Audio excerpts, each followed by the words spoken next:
आत्मीय भाइयों एवं बहनों, हम आपको 21वीं सदी बनाम उज्ज्वल भविष्य भाग 1 लेखक पंडित श्री राम शर्मा आचार्य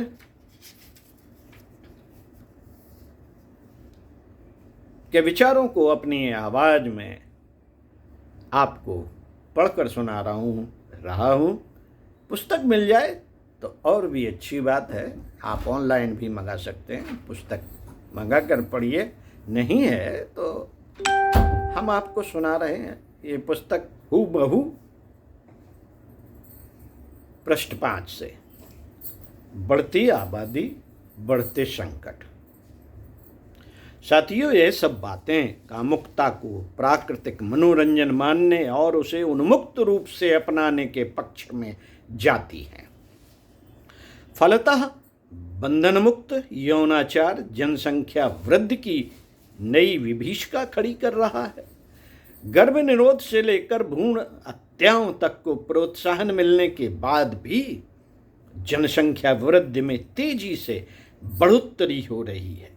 पूरी पृथ्वी पर जनसंख्या चक्रवृद्धि व्याज के हिसाब से बढ़ रही है। 1 के 4, 4 के 16, 16 के 64, बनते बनते संख्या न जाने कहां तक जा पहुंचेगी। 3000 वर्ष पहले मात्र 30 करोड़ व्यक्ति सारे संसार में थे।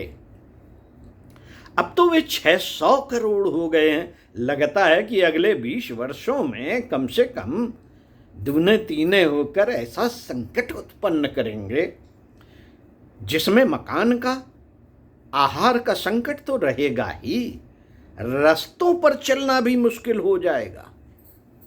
रास्तों पे भी चलना मुश्किल हो जाएगा। पृथ्वी पर सीमित संख्या में ही प्राणियों को निर्वाह देने की क्षमता है।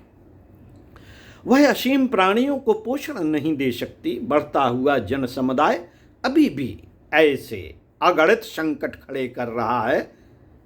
खाद्य उत्पादन के लिए भूमि कम पड़ती जा रही है। आवास के लिए बहुमंजिले मकान बन रहे हैं, फिर भी खेती के अतिरिक्त अन्य कार्यों के लिए भी भूमि की बड़ी मात्रा में आवश्यकता पड़ रही है। जंगल बुरी तरह कट रहे हैं, फिर भी खेती के अतिरिक्त अन्य कार्यों के लिए भूमि की बड़ी मात्रा में आवश्यकता है। उसमें घिरी हुई जंगल बुरी तरह कट रहे हैं, उसमें गिरी हुई जमीन को खाली कर लेने की आवश्यकता कानूनी रोकथाम के होते हुए भी किसी न किसी तरह पूरी हो रही है।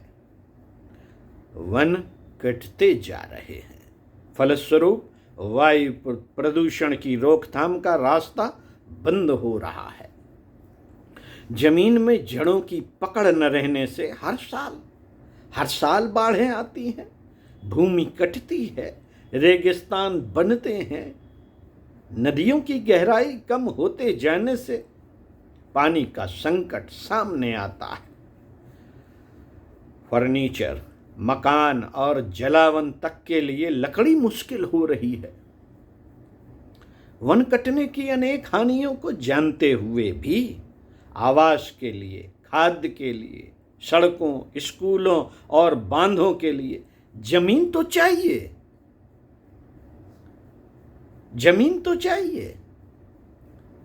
यह सब जनसंख्या वृद्धि के दुष्परिणाम ही तो हैं। इन्हीं में एक अनर्थ और जुड़ जाता है, शहरों की आबादी का बढ़ना। बढ़ते हुए शहर गिच पिच की गंदगी के कारण नरकतुल्य बनते जा रहे हैं।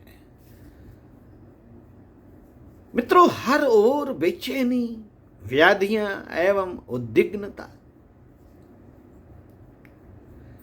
कोलाहल, प्रदूषण, गंदगी, बीमारियां आदि विपत्तियों से घिरा हुआ मनुष्य दिनों दिन जीवनी शक्ति खोता चला जाता है।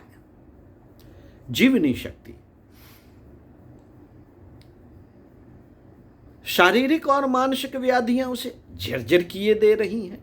दुर्बलता, जन्य कुरूपता को छिपाने के लिए सज धज ही एकमात्र उपाय दिखता है। शरीर और मन की विकृतियों को छिपाने के लिए बढ़ते श्रृंगार की आंधी आदमी को विलास, आलसी, अपव्ययी और अहंकारी बनाकर एक नए किस्म का संकट खड़ा कर रही है। चमकीले आवरणों का छद्म उघाड़ कर देखा जाए तो प्रतीत होता है कि इन शताब्दियों में मनुष्य ने जो पाया है उसकी तुलना में खोया कहीं अधिक है। सुविधाएं तो निसंदेह बढ़ती जाती हैं, पर उसके बदले जीवनी शक्ति से लेकर शालीनता तक का क्षरण, अपहरण बुरी तरह हुआ है। आदमी ऐसी स्थिति में रह रहा है जिसे उन भूत पलीतों के सदृश कह सकते हैं जो मरघट जैसी नीरवता के बीच रहते और डरती डराती जिंदगी जीते हैं। समृद्धि बटोरने के लिए इन दिनों हर कोई बेचैन है। समृद्धि चाहिए, रुपया चाहिए, धन चाहिए, दौलत चाहिए, वैभव चाहिए, हर कोई बेचैन है इसके लिए। किंतु इसके लिए योग्यता, प्रामाणिकता और पुरुषार्थ परायणता संपन्न बनने की आवश्यकता पड़ती है। पर लोग मुफ्त में घर बैठे जल्दी जल्दी अनाप शनाप पाना चाहते हैं। इसके लिए अनाचार के अतिरिक्त और कोई दूसरा मार्ग शेष नहीं रह जाता। इन दिनों प्रगति के नाम पर संपन्न बनने की ललक ही आकाश चूमने लगी है।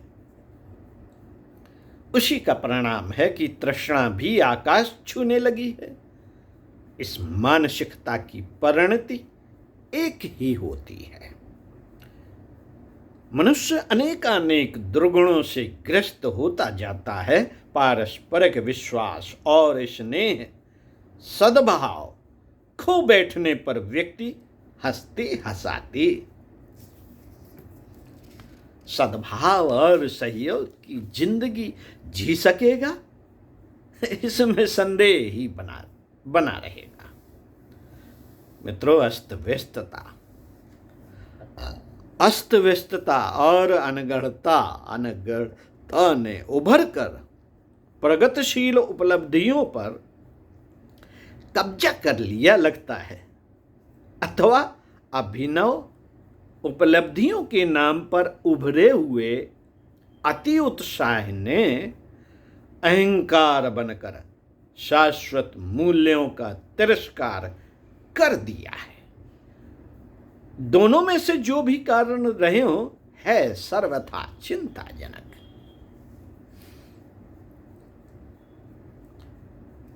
वास्तविकता को कैसे नकारा जाए? साथियों, समस्त विश्व के आधे प्रतिभाशाली लोग युद्ध उद्देश्यों के निमित्त किए जाने वाले उद्योगों में प्रकारांतर से लगे हैं। पूंजी और इमारतें भी इसी प्रयोजन के लिए घिरी हुई हैं। बड़ों के चिंतन और कौशल भी इसी का ताना बाना बुनने में उलझे रहते हैं। इस समूचे तंत्र का उपयोग यदि युद्ध में ही हुआ तो समझना चाहिए कि परमाणु आयुध धरती का महाविनाश करके रख देंगे। तब यहां जीवन नाम की कोई वस्तु शेष नहीं रहेगी। यदि युद्ध नहीं होता है तो दूसरे तरह का नया संकट खड़ा होगा। जो उत्पादन हो चुका है उसका क्या किया जाए?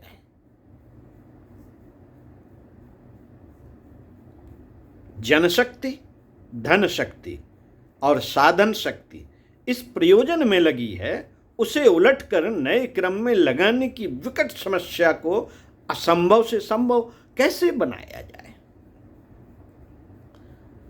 इस सब में भयंकर है मनुष्य का उल्टा चिंतन। मित्रों, मनुष्य का उल्टा चिंतन, संकीर्ण स्वार्थपरता से बेतरह भरा हुआ मानस, आलसी, विलासी और अनाचारी स्वभाव, इन सब से मिलकर वह प्रेत पिशाच स्तर का बन गया है। भले ही भले ही ऊपर से आवरण वह देवताओं का, संतों का जैसा ही क्यों न ओढ़े फिरता हो। स्थित ने जन समुदाय को शारीरिक दृष्टि से रोगी, अभावग्रस्त, चिंतित, असहिष्णु एवं काम आतर बनाकर रख दिया है। इस सबका समापन किस प्रकार बन पड़ेगा। इन्हीं परिस्थितियों में रहते अगले दिन क्या कुछ बन पड़ेगा, इस चिंता से हर विचारशील का किंग कर्तव्य विमूढ़ होना स्वाभाविक है। सूझ नहीं पड़ता कि भविष्य में क्या घटित होकर रहेगा। ओम शांति। आगे पढ़कर बताएंगे इसी क्रम में।